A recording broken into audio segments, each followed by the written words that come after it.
Valeu, nação tricolor, obrigado pela tua audiência, pelo teu carinho aqui com o nosso canal, gurizada. Vamos repercutir a derrota de ontem pro Vasco, porque os bastidores pegaram fogo, tá? O Antônio Brum foi pra coletiva, fez um pronunciamento, não abriu pra perguntas, mas fez um pronunciamento que o Grêmio estava indignado, que o lance do pênalti de ontem era muito mais forte do que aquele lance do pênalti do ano passado diante do Corinthians, né, que o árbitro não marca, né? Aquela mão do Yuri Alberto. Então, bastante indignado, o Antônio Brum fez um pronunciamento de que o Grêmio será incisivo a partir de agora nas cobranças na CBF por conta dos erros de arbitragem. Em seguida, o técnico Renato Portaluppi veio para a coletiva e aqui eu já faço uma análise da fisionomia do Renato. E é importante a gente que acompanha o dia a dia, que acompanha como é que acontece esses bastidores, tu vai pegando como é que é a fisionomia da pessoa, como é que ela é e tal.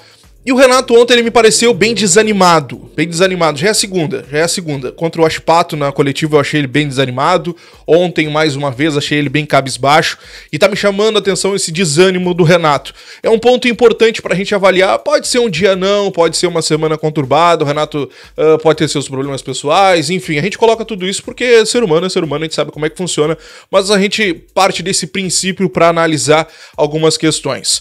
Bom, o Renato ele aproveitou a coletiva para fazer um alerta ao grupo, que é a questão do empenho do grupo estar focado. O Renato ele coloca que muitos jogadores após saírem do CT, os jogadores não estão se cuidando como deveriam. E o Renato ele diz que fez um alerta aos jogadores, ó, ou vocês começam a se cuidar, ou vocês começam a fazer as coisas direito fora daqui, ou a gente vai começar a concentrar 2 dias antes do jogo. Não tem o que fazer. Ele disse que não pode fazer muito, não pode colocar todo mundo numa caixinha e guardar e esperar o próximo jogo, ele não pode fazer isso. Mas concentrar um dia a mais antes da partida, ele pode. E se o grupo não começar a se cuidar, não começar a ser regrado fora do CT, ele vai começar a fazer isso. O Renato ele foi questionado sobre a foto que anda circulando por aí do Gustavo e do Nathan Fernandes numa casa de festas, enfim. Ele disse, olha, não foi num dia de jogo. Os guris são novos, têm idade pra curtir, né?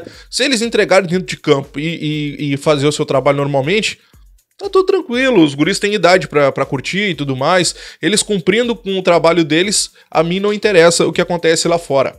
O Renato, ele entrega ainda uma questão bem importante que a gente vai avaliar aqui durante o dia, que a gente vai cuidar durante o dia, na verdade, para trazer informação para vocês, sobre o PP. O Renato, ele coloca que ontem ele não teve o PP disponível porque ele sentiu um desconforto na coxa.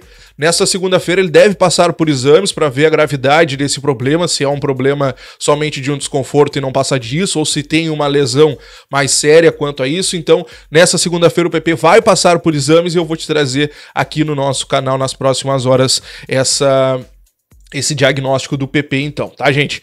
Sobre contratações, o Renato, ele disse que tem recebido ligações de jogadores, de empresários e tudo mais, mas é difícil tu achar um denominador comum, porque muitas vezes ou o jogador não está no perfil do que o Grêmio procura, ou é um jogador muito caro, um jogador que o Grêmio não tem condições, então está difícil essas contratações, essas possibilidades de reforços que o Grêmio acaba tendo no mercado. O Renato, ele diz, olha, a gente sabe que o grupo precisa de jogadores, mas cadê esses jogadores? Foi assim que o Renato terminou. Sobre o Edenilson, tá, gente? Nas últimas horas nós tivemos a informação de que o Grêmio estaria sondando a situação do Edenilson e que o termômetro para essa possibilidade de contratação vai ser, claro, a reação da torcida nas redes sociais. E isso deve ter um desfecho no início desta semana, porque na sexta-feira termina essa janela doméstica, né? Essa janela para contratações de jogadores que atuaram nos campeonatos estaduais. Então não esperem uma novela longa pelo Edenilson, algo do tipo. Não. O Grêmio deverá fazer essa contratação, entendendo se a torcida gostará ou não, mas tudo isso deve ser resolvido nessa semana. Lembrando que o Tricolor também está de olho em um zagueiro. O Grêmio procura um zagueiro e quer anunciar um reforço até o fim desta semana. Beleza? Gurizada, eu preciso colocar para vocês aqui um detalhe importante que aconteceu, que foi colocado em súmula. O árbitro colocou em súmula que o árbitro Flávio Rodrigues de Souza, né? Ele colocou em súmula que o Brum, no intervalo, ele proferiu alguns xingamentos à arbitragem. E isso aqui colocado em súmula pode acarretar em uma punição ao Grêmio. Vou abrir aspas aqui porque ele colocou na súmula, tá? Isso é muito pênalti. O VAR te chamou. Como não me marca uma cortada de vôlei dessas? Não adianta olhar com cara feia pra mim, que eu não tenho medo de você, fecha aspas, teria dito então o Antônio Brum, segundo o Flávio Rodrigues de Souza, na ida para o intervalo. Na volta do intervalo, quando ele já estava se dirigindo ao campo, o árbitro, o Brum estava esperando no mesmo lugar, segundo o árbitro, tá?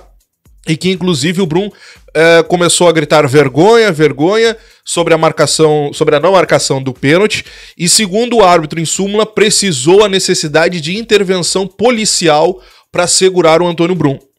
Então tudo isso está colocado em súmula, o Grêmio pode ser julgado e punido por conta disso, então a gente vai aguardar o desenrolar dessa história toda e ver o que pode acontecer ali na frente.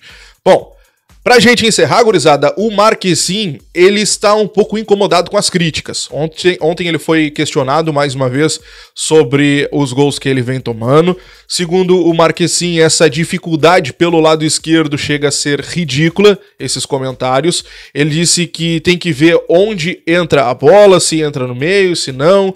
Ele disse que o pior para um erro é sair mal do gol e tudo mais, e isso não vem acontecendo. Para o Marquezin, a única falha que ele cometeu até o momento, e ele inclusive assume, é o gol do Alário, no Clássico Grenal, né, no jogo contra o Inter, pelo Gauchão. Ele disse que vem trabalhando para corrigir alguns erros que ele tem dentro de campo e tudo mais, mas isso não é o que está comprometendo com a partida, segundo o Marquezin. Quero saber de ti. E aí, o que tu acha disso tudo? Comenta aqui embaixo, te inscreve, deixa o like, ativa o sininho de notificações, estou de plantão, qualquer notícia te trago aqui no canal. Grande abraço e até a próxima. Tchau.